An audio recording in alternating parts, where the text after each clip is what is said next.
edit or rewrite, either way it is work for you. As a freelance writer, some of my least favorite projects are those where the client wants me to rewrite an existing article. I have since learned that this type of statement, "it'll only involve a little editing," usually really means you'll have to rewrite the entire article in order for it to make sense. My advice to you, the freelancer, is try to determine in advance just how much editing you will have to do, otherwise be prepared to initiate a time-consuming rewrite that won't pay for itself. My first sizable rewriting job was one I now call my blunder from down under. By down under, I certainly don't mean Australia.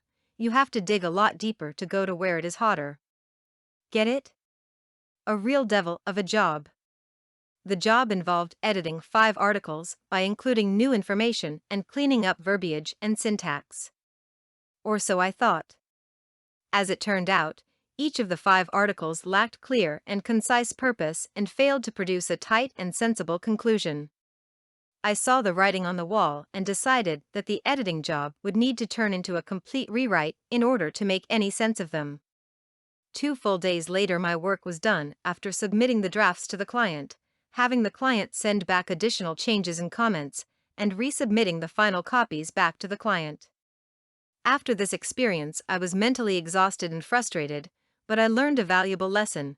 Work diligently to uncover what a job entails before agreeing to take on a project, and/or leave open the possibility that your price may change, will increase, should extra work be involved.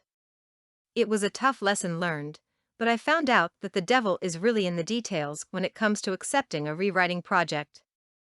Either way it is work for you. Content produced and distributed by All Super Info. All rights reserved.